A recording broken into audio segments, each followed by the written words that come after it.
So I have a friend in my life who I've been trying to get on the podcast for months and months and months. I admire this young lady tremendously. I light up every time she's in a room with me, and I just knew she had something to share. My next guest, Sherron Washington, is a professor at Trinity University. She uh, let me Okay. let me That's okay. let me fix this. I always want to be personal. So Yes, so that's cool. I understand totally. So I have a friend in my life who we run into each other in the circles that we are in over and over and over again. And every time I'm in the same room with her, I light up like a Christmas tree. But she's busy, I'm busy. Always trying to get our schedules together is a difficult thing. But I've been wanting her on the podcast for months and months and months, and schedules and convenience hasn't worked out. But finally, today we have Sherron Washington. She is a professor at Trinity University in Washington, D.C. She's a leader in the Marcom industry, which I didn't even know what that was, which is marketing and communications. She's written books called The Blueprint to a One-Page Marketing Plan, The Oops Moment, Eliminating Marketing Mistakes, Mishaps, and Missteps. She has a master's in arts and communications, but that's not how I know her. I know her more as a leadership professor, a leadership coach, a person who has built a community around her, empowering women to do things that they never thought they could do. So I just wanted to have a conversation with Sherron and have you guys witness it. Sherron, thank you for being here. Thank you for having me, Mark. And equally, I admirer of you. I'm like, oh my God, Katie Nelson, a mutual friend. I'm like, I love Mark Silverman. She's like, you don't know Mark? I have to introduce you to Mark. Like, so I have an equal admiration for you, my friend. So thank you for having Thank me. you so much. Everybody gets to listen to our little love fest. And that's actually one of the things I love most about this podcast is I get to connect with people on a deep level that I love and admire, who I don't accidentally run into. So this is an excuse to have a Right. conversation and to record it. So we hit record, I ask how are you doing? We're in the middle. We're in about month 5 of the COVID pandemic. When this airs, it'll be a little bit further out. But the civil unrest has been going on for months now. The financial devastation, like we are as a society at a rough point. And I Mm-hmm. asked you how you're doing, and you said, I am doing fine. I told you I am not in the I'm not in the mood of complaints. So I'm in a season of gratefulness and thankfulness. And I used to be the complainer, like this is wrong, this is wrong, this is wrong. But I shall not complain because fortunately, financially, my family we're comfortable. Um, you know, everyone's healthy. I haven't had any. I've had friends actually contract COVID, and some people have passed, but not really anyone very close to me. So we're healthy. We're happy. We're still living. I can eat.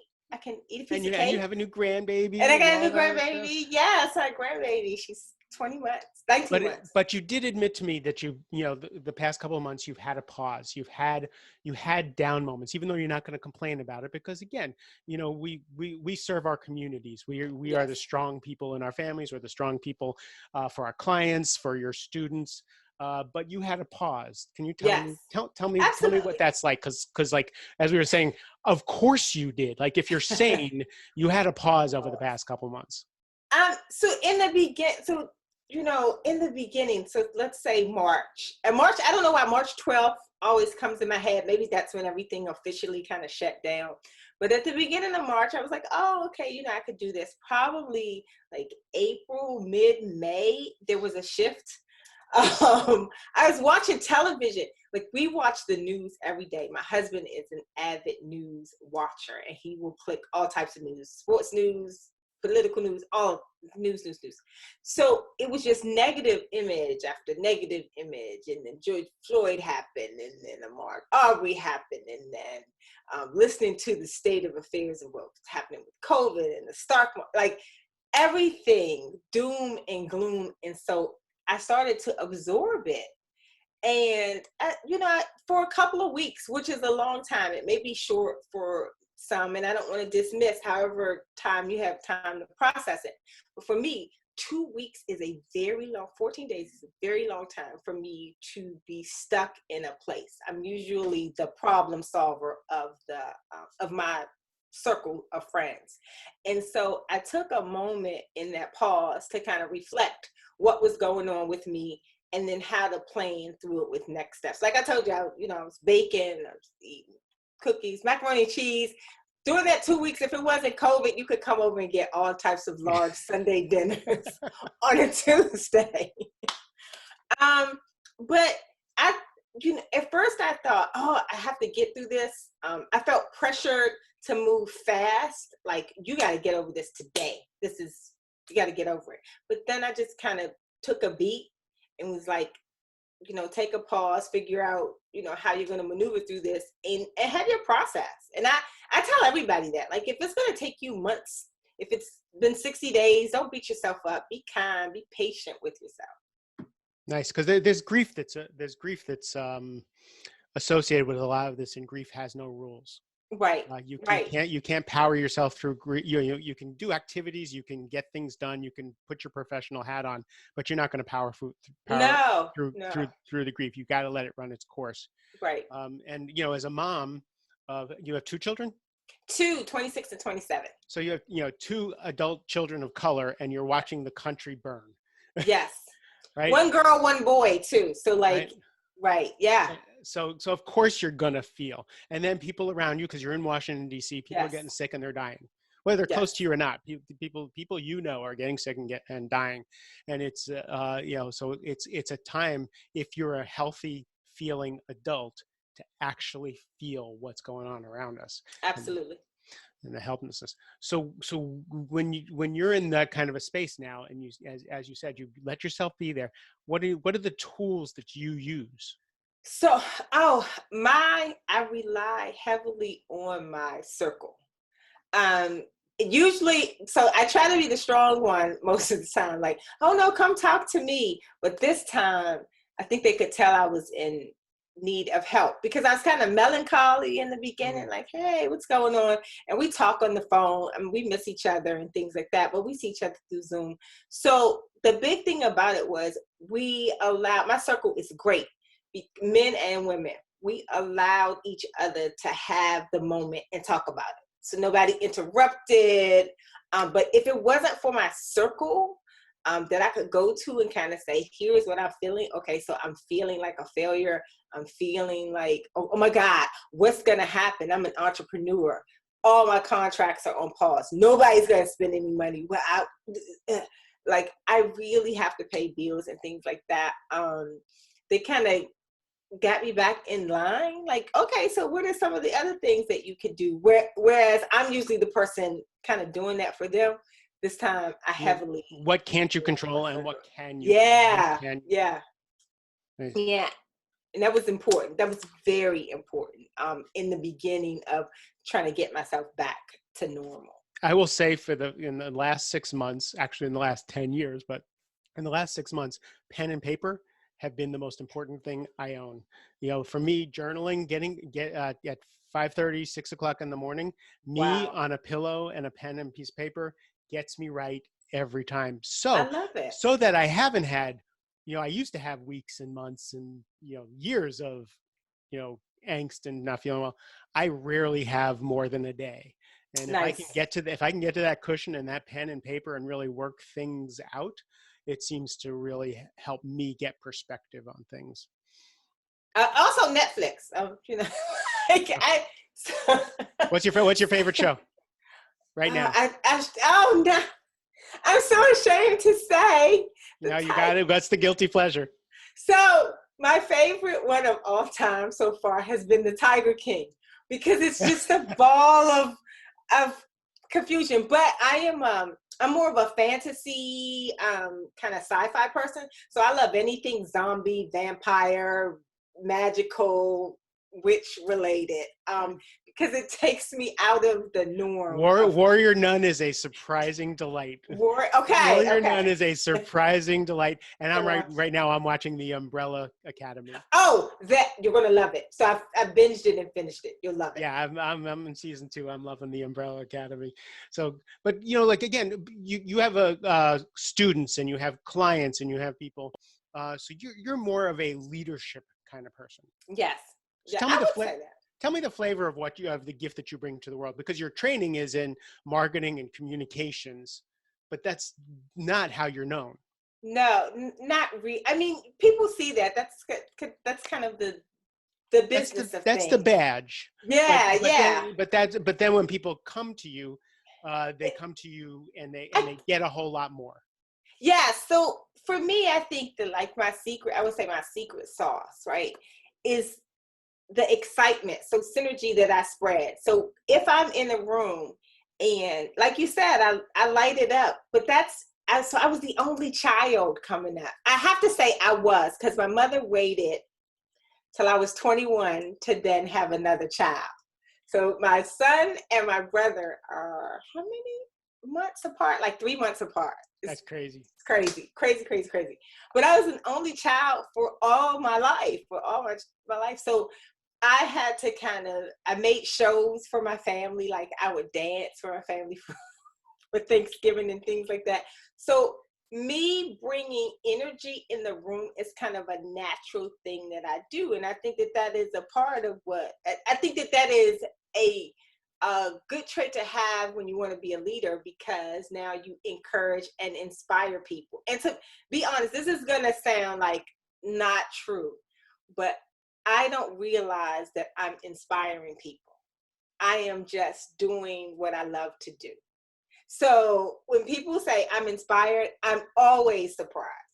Like I'm always, so it's not me going, I'm going to do this to You inspire know what? people. I actually think that inspiring people Uh-huh. is empty. Okay. Motivational Okay. speakers, Okay. inspiring speakers for the sake of being inspirational, Mm-hmm. I think is empty. Right. By living your life, by being who you are, if that's inspiring and motivating, that's That's substantive it. to me. Exactly. So if you walk into a room and you're just you're not trying to inspire everybody. No. You're because then you're just singing and dancing for the for the applause. But if you're just being you, which is what you do, you have a group of ladies that you get Yeah. together who wear my favorite color blue. My Ooh. absolute favorite color blue. I just every time I see pictures of your group of blue women, I just fills my heart, and I want to come with my new blue jacket that matches all of them. Tell me about that group and why you started it. Okay, so the Blue Experience. The Blue Experience was started because, so when I started out in the business, I've had my business for about 14 years. So I've been in marketing for Marcom for about 23 years. And I started my business about 14, 15 years ago. And so back then, you didn't have a group of people that you could go out to, women, men, otherwise, that you could go out to and would help you grow, business or otherwise. Like people were like, okay, well, how much are you paying me? Right? Or I don't want to be bothered because I don't want to share my secrets. I mean, even like 14 years is such a short time ago, but I'm telling you, every circle I tried to interact with, that's what I got. I've been in tons of groups in this area and outside the area, and it just didn't benefit me. People weren't not necessarily giving their secret sauce, but they weren't really building connections. See, I think of networking as more of this exchange of energy. And so it doesn't necessarily have to be right now, well, I'm going to network with this person and the purpose is financially, right? And that's what I was running into.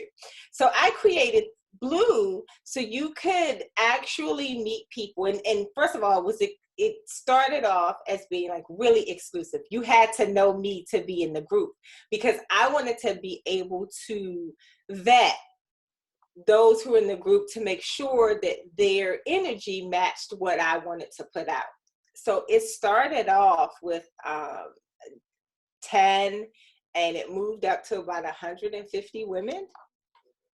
um, 2 years last year. No, we didn't have it last year. That we didn't have it this year. We had it last year. So Right. it moved up to 150 women. And what it is it's a private brunch for women to network from all around the world, just not the country. So I have Canadian women, African women, Caribbean women, like from all around the world. And it's been amazing. It's been really, really great to have a network of people who are trusted, where you can trust that they're going to help you out. We had lots of incidents that happened within our group. So one thing you can't do in our group is sell. It's all about building relationships first and then taking them to the side. You can do whatever you want to and sell. But within the group, there's none of this kind of like, here, buy my stuff, buy my stuff, buy my stuff, because I'm all about you being very intentional in your connecting. So it's been, let's see, we have about 500 women in the group itself, and it's about 150 to 200 women that attend the brunch every year. So it's been amazing. I'm sad about this year that this year didn't take place. So let me get back to not taking place. But so the first inspiration I'll take from you is that you didn't see what you wanted in the world. You couldn't find what you wanted, so you went and created it. Yes, I created it. You carefully created and curated it. Yes, to the things I like. So now tell me, what do you want the women to walk away with? What do you want to give? What's the gift? I want to teach them in this space, teach them how to actually intentionally network, not just toss your cards. So more of building relationships to help them grow in any type of way you want to. Because this group is not just for entrepreneurs. It's actually for women, period. So wherever you are in your journey. So we have CEOs, we have VPs, we have all types of women that come through this space. And it's just generally kind of building. Sometimes you build friendships, like many of them have friendships and they connect. I can say about 60% of them do business with one another. So it's nothing like. But that's organic from the relationship. Yeah, you bet. What I find really important for this is, people, for the mastering midlife crowd, for the people who are our contemporaries, the two things that I see in leadership that that my clients and people that I talk to are having trouble with in this new business climate, not just COVID, but in this new business climate, is one, being the face of your company, that you have to have a social media presence, that you have to be able to speak, that you have to have a message, whether it's the expertise of your company or something personal that you're good at that you can attach to the company. More and more leaders of organizations are learning, and so reluctantly, that they have to get out and communicate and be the face of their organization. That's one. And then the second thing is, more than your resume these days, your network is your key to your success and your financial security. If you have a good network, and people going to BNIs and going to all these networking meetings and these happy hours and trading cards is a great first step, but it's a little empty. It's a little tough to, like some BNIs are really good and they really do create relationship. But a lot of networking, people walk away going, oh, I got a couple of business cards, but what did I really learn about people? Sure. So now these new networking things, and you're creating one of them, is where you actually build these relationships with people that you can trust. Absolutely. And I give good gifts. We get like Tiffany's and last year, yes, of course you do. Trips to Vegas. Like, that's what? Yeah, that's the place I want to be, meeting people with. And you can do that. So we have magnum bottles of Moet. So like, we have good prizes. What can I say? We have good prizes, but that's not why they come. I hope they come for the people. So tell me about what you're teaching your students as you're readying them for the world. Or what they're teaching me as they're readying me for the world. Oh, what are they teaching? That's actually even more interesting. What are they teaching you? They're teaching me. So my students at Trinity, I'm so fortunate. I'm actually a Trinity alum. I went to Trinity, and I went to school after I had my son, like when he was 8 years old. I went back to school. someone encouraged me to go back to school, went to back to school, and then became a professor. So I'm happy to Single be mom, single mom going single back to mom. school. Yes. There's another story of grit, right? I mean, Yes. Yeah. So I would study at his football games. Like I would have my book, be playing football. I'd have that like all day. If I have to sit, if moms are out there, you have to, or parents. I got my college. I finished my college Okay. education after both my sons were born in my 30s. Okay. See, so then you My 30s. totally understand what that is about, right? And so what were you asking me? Oh my God, I'm What thinking did about you my son. what are you learning My from your son, from my students? students. So what I'm learning is that the things that I'm teaching is empathy, tolerance. Oh, I'm sorry. Empathy, tolerance, all of these theories and practices that I'm teaching, I need to put it in practice as well. So they call me on it every time. They call me on how we talk about different scenarios. And although I have some classic scenarios that I bring to the classroom, they bring very different things that are happening. So they make me aware of what is currently happening in the world, even though I'm not personally experiencing them. So it gives me more of a platform to discuss theories like language influences perception, right? So when we talk about language, someone may, give an example of someone calling them a name or use of a word and things like that, or different types of slang. In class, they tease me, so I try to be hip. So they use words like cap and capping. And I'm like, oh, cap is like you shoot somebody. Like, so no, it's like a lie. So, so if you're capping, you're lying, you're not shooting. Or you could be, depending on Yeah, it depends on the year, I guess. the year, the place, who you're talking to. So some of these very small, that seem like very kind of small situations, are actually really good examples to discuss, that bring out these very robust discussions about understanding people and kind of being more empathetic and tolerant. So I love it. I love my students. So I'm just curious, why is there a class on empathy? So there's a class, it's called Intercultural Communication. And so there's a process that it's 5 steps. I can't, it gets away from me, but there's 5 steps to actually being an effective communicator. And part of it's empathy, tolerance, understanding. Can't think of the other 2. But intercultural communication is the crux of Mhm. everything we're trying to figure out these days. Everything. Being an effective communicator. And it doesn't mean that you have to be nice, because nice is different for different people, or you have to be politically correct. Communication for me is how I explain it to the classroom, is that it is about providing your intentional meaning. So you just want that person to get what you intended, what your meaning is about, and that's what effective communication. But if they're from a completely different culture, they may not.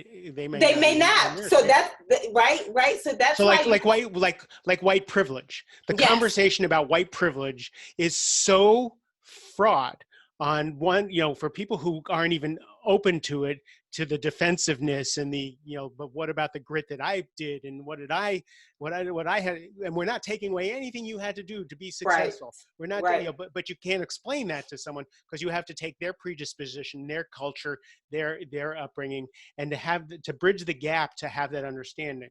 Yes. And so when I talk about that, because I talk about white privilege as a concept, and we'd have to probably go through that kind of long discussion about it, because for me, it's a little bit different, because I think of it as what someone else thinks about it. So for me, although I know that white privilege exists, it doesn't even cross my mind. I don't even go, this person may have more privilege than me, because I don't because I haven't felt like I've personally experienced it. Although I don't discount it, by no means, it's there. But Just like I don't even discount we're racism. not making the argument about for or against white Right, privilege. What right. you and I are talking about now is how do we get that concept across when we have to have the conversation about it?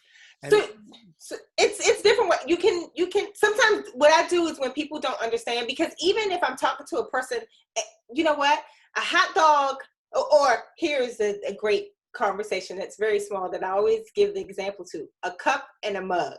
What's the difference, right? Depending on who you are, cup is this, or a mug is this, right? So my best friend and I did this kind of uh, example with her, and I said, hey, so what's the difference between a cup and a mug? She's like, well, a mug is this and a cup is this. I said, really? Well, I think a mug is, and I did it on purpose, right? mm-hmm. So we can see where the conversation goes. It's just being able, so it's about understanding that acceptance. So I can understand that your definition of a mug is not my definition, but it just doesn't mean I have to accept that that's my definition. So it is the true meaning for me of agreeing to disagree without judgment. Like, okay, well, that's your thing. Hey, I can understand that, but you can't force anybody to understand it from your vantage point because it's through your eyes. So let's take a real world thing. Okay. So in my marriage, my partner is a very conservative. Mm-hmm. Views the world from that viewpoint, Mm-hmm. and is so when we look at something, and I always talk about this as I'll hold up a blue cup, and Uh-huh. I'll say, what I finally realized is we don't have a differencing of opinion. I see a blue cup. He sees a red cup. Mm-hmm. He can't convince me it's not a blue cup. I can't convince him it's not a red cup. We are not having a difference of opinion. We actually experience and see, if we read something in the newspaper, we read and see something completely different. We are Mm-hmm. not having an opinion on whether taxes should go this way or that way. We don't see it the same way. How Right. do we, and so the question is, how do we, so we have an agreement that we can talk about these things that we don't see the same, but we cannot, it's off limits to try and convince each other of what we see. Absolutely. And I think that that's a great way of handling it, because ultimately change comes from within. So you can say a whole bunch of stuff. If I don't receive the change, if I don't want to make the change, I'm not going to make the change anyway. So I think that that is a great way to have a conversation. My husband and I disagree. My best friend and I, oh man, we disagree on a lot of things, but we are best friends. But we have learned in the years that we can have the conversation because both of us believe in having the knowledge. So I want to hear all about the conservative views. I'm not a conservative. So I want to hear all about the conservative views so that I can understand what I'm talking about. Because it challenges what I think, right? So I have to say, okay, well, is my thinking kind of correct? Is this information I'm receiving? Can I skew it a little bit? I'm all about receiving the information. That does not mean that I have to conform to it. So I'm okay when we disagree. We walk away like really happy, like, oh, But okay, well, it took me years to yes, not react. yes, It took me yes, years not to identify with the rightness of what I see and the wrongness of what's different. It took right, me years because I just found it so threatening. It touched my fear. yeah. If my worldview isn't reality, how do I live in this world if my worldview isn't reality? My And guess students what? ask that They're question. feeling the same way. Yes, yes. My students ask that question all the time. But aren't we all fighting for the same thing? Is individuality? Like, yeah, in a sense, that whatever Oh, individuality means to okay, us, individual. Yeah. right, right, right. I don't think we're not fighting for the same cause, but we're fighting to be heard, to like for our own rightness. So it's for me, it's freeing to not be so connected to their disconnect of me. I'm okay with. I'm like, okay, well, as long as we still love each other, then it's okay. As long as no one's getting hurt, you can have your view, because I don't know what your experience was. I have no idea about your But experience. So people are getting hurt right now. yeah, yeah, Police officers are getting assaulted and killed. yeah. protesters are getting assaulted and killed, right? Yeah. Blue lives absolutely do matter. Yeah. Black lives matter. Yeah. Yeah. Protesters' lives Yeah. matter, right? Yeah. The whole and when I go to a Black Lives Matter march, Uh-huh. which I've done, Hmm. uh, that doesn't mean that I don't really know that being a police officer is probably the toughest, most thankless, most grinding thing on earth. You see the Hmm. worst of humanity day in and day out. I can't, broken marriages, all kind. Like, it is so hard to be a police officer. I do not like. So I sit here and go, if I'm talking to a police officer, I want to cry with what they have to deal with, Right. and what I see happening in the systematic racism also needs to stop, because what I see, the consequences of all that pain, is violent and demoralizing and horrible. So, like, to hold both of those things, but it takes a person like you, and hopefully more and more people, to actually be able to talk to both, so we can put our dukes down and actually come up with a solution. Yeah, I think not only just talk, but kind of listen. Um, right is subjective. So this is what I call Right is fact. subjective. Yeah. This is what I call fact. I call fact supported opinion. It's someone's supported opinion. Everything is can be supported except I for just learned math. something, all these conversations, I just learned something really good, Fact, right? fact is Right? supported opinion. That like it is, and someone can refute that every time if they have enough support Well, of that's that. the argument my partner and I have, is every time I say, this was a lie, this isn't true, he has as much Yes, evidence that I'm completely wrong. And I'm like, holy shit. supported opinion. It's supported opinion. Fact. My mother hates that when I say that. She's like, it is the truth. I said, it is your truth. It is the truth. I said, it's your truth.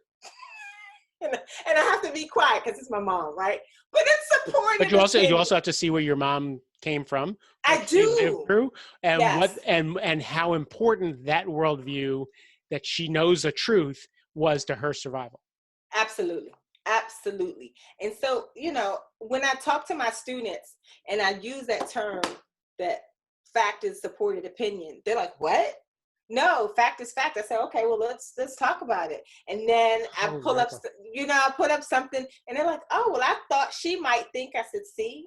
I also use the term that, and this is why probably me, my best friend and I, we kind of differ in our thinking. I tell people now that color doesn't connect us, culture.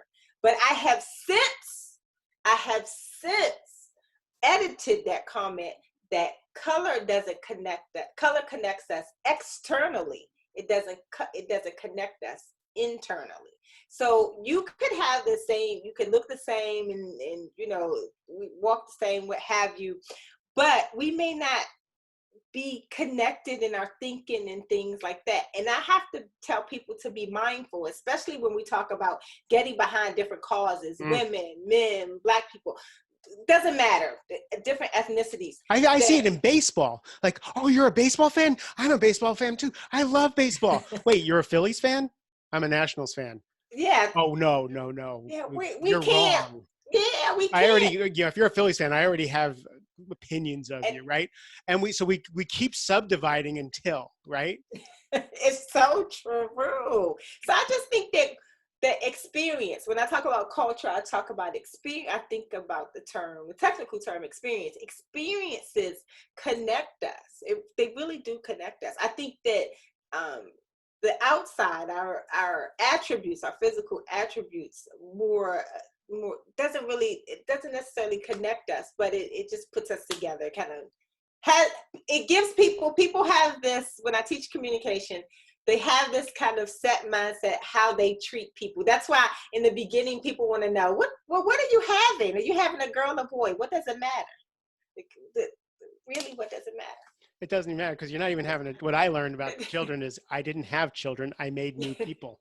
I made new people who have their own thoughts, opinions, and they're going to live their own lives. That whole I have a little child only lasts about 5 minutes. Next thing you know, they're walking, talking, and disagreeing. Oh man. My granddaughter does that right now. 19 months, she can tell you no very quickly. So yeah. She's got your. So let's wrap this up on the last point Okay. is empathy. Uh-huh. Yes. Talk to me about the importance of empathy to improving our own lives, not society. Like Right. cultivating empathy for me, what does that do for me? Uh, so what it does for me, it lessens my anxiety. So what tend to find, I'm a Learning Leo. empathy lessens your anxiety. My own anxiety. For example, so I'm a Leo, fire sign. I think you are too. I am a person Well, today's your who, birthday, so that's my happy birthday. birthday. Thank you, thank you. I used to jump in an argument and like done and add the education about it and experience and all of that. I'm in it, and I wasn't really empathetic of the other person's experience. Didn't care about it. Was like, okay, that's stupid, and I'm blunt, right? So I'm very direct in how I talk. So I'm like, oh, that's stupid. You should think like this.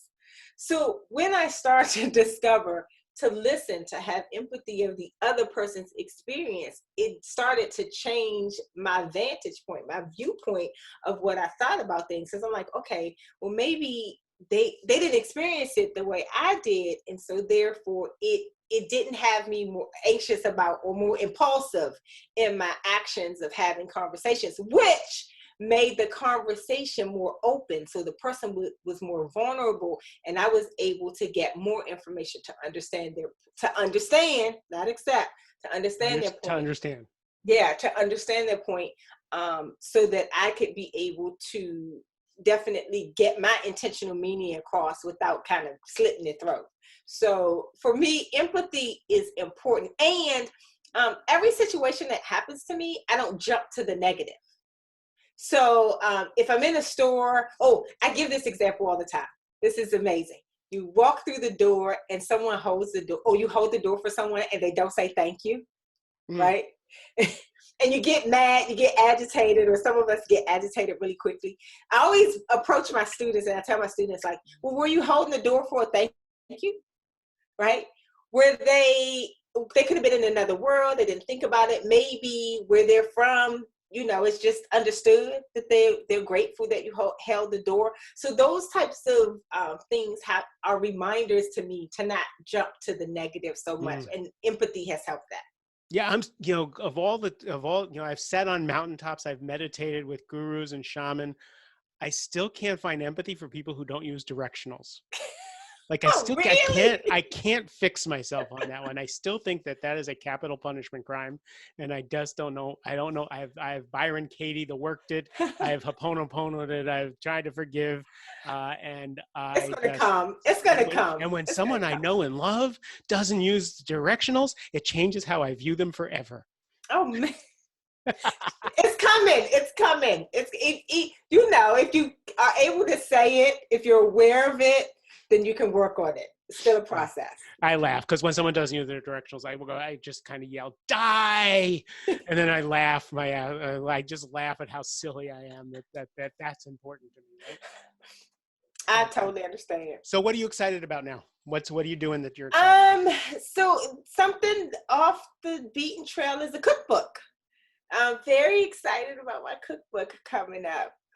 It got me through, like I Totally said. unexpected, by the way. I know. I Oh, a know. cookbook? Really? Check cookbook. It will be infused with marketing. So I was supposed to be finished by today, but it will probably be 60 more days before I get the cookbook. Well, this podcast will probably come out sometime in October. Oh, So good. by Perfect. then, By we then, should have a link to be able to get this. The cookbook, absolutely, absolutely, is digital. So I'm excited about that, and I'm just excited about, to be honest with you, what new opportunities arise. Because, like you said, although you know that the professional title is marketing, I'm actually doing more training of communication with diversity and bias with large companies now than I am with the marketing piece. So I'm excited. Almost every leader and company that I work with are bringing in diversity experts because they find out that they out of 150 people they have 3 women. Right. You know, right? they go through their little playing cards. We have 3 women, 1 person of color, right? And I think this one's gay. So Yeah. So like yeah, hopefully they're gay because we need a little bit of that in there, right? And it's like we need to work on this. it's so And they true. didn't mean to do it. Like it was No. like it's just kind of the way the industry was, or you know, like and just kind of taking the extra effort. And we have mindset issues. So all of us, we have bias. Like that, I think when I talk about that, that's one of the trainings that I teach, the how to unmask and manage your bias. Your bias will be there because you only have these 2 eyes and only one life to live, right? You can see examples through other people, but there are billions of experiences that you will never have. So that's where empathy comes into play with me too, that I can understand that that's an experience that I have never had. So I have a real feeling about it because I've never been through it, right? Like I'm like, oh, okay, so I have to take this person's word for how they've experienced something. You know, when you talk about that with the billions of different experiences on the world, you know, each person is a different vantage point, lives in a different world. My shaman friend Teo Alfaro would say that not only are there different billions of people, trees have experiences, Well, grasshoppers have experiences, okay, wolves have consciousness. Like everything has incarnated in this plane and has a consciousness and lives in its own world. The grasshopper knows an entire world. My dog has a different world than I do. It's so funny that we can talk about just with people, but every different vantage point.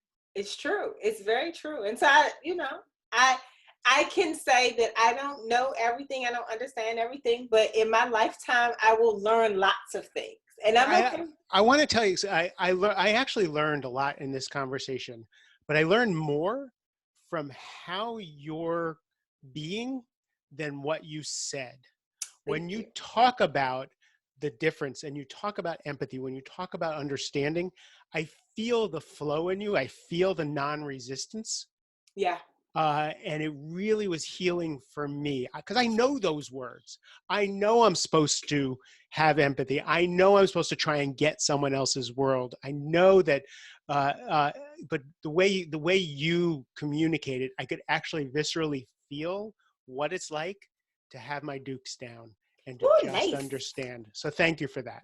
No, thank you, thank you. This was a very, like I said, it's a freeing conversation. I feel very open to sharing me. Like I'm just being me. This isn't a pretend And that was or the whole anything. point Like of this is like just when I asked you to be on this podcast, I had no idea. I don't care what we talk about. I need to share Sherron with everybody. So thank where you. can So they can find me any social media space they want to. All they have to put in is CEOP3. And they can find me CEOP3, Instagram, LinkedIn, Facebook, Twitter, all well, of and that. we'll put those links in the show notes. And then Okay. your website is Is SherronWashington.com. So very easy. And reach out. I am it's all not Sharon, it's no, Sherron. it's Sharon. Yes, Because yes. Sharon is like a Karen. I get Sharon Sharona. I used to have an executive director who used to sing My Sharona to me. And I didn't have the heart to break his heart. Someone told him that, that's not her name, right? He's like, Yeah. oh. So, so yeah. So SharonWashington.com And and what's the name of the Blue Lady group? the Blue Experience. And so once you connect with me, if you're a woman, doesn't matter where you are in the world, if you're a woman, once you connect with me, then you can be invited to join the group. And I have a jacket that'll fit me right in if I could Who get it. knows? 2021 could be, co-ed. Diversity and inclusion, baby. I'm thinking about diversifying it. Yes. Sharon, thank you so much. I love you to pieces. I appreciate you being here. Thank you so much for having me, Mark. I appreciate it. And to everybody else, I really appreciate your time and your attention. It's so precious to me. Remember, whenever this airs, I know we're still going to be in the middle of some kind of stressful situation. Watch your allostatic load. Do what you can to lower your stress. Drink lots of water. Get rest. I love you. Have a great rest of the day.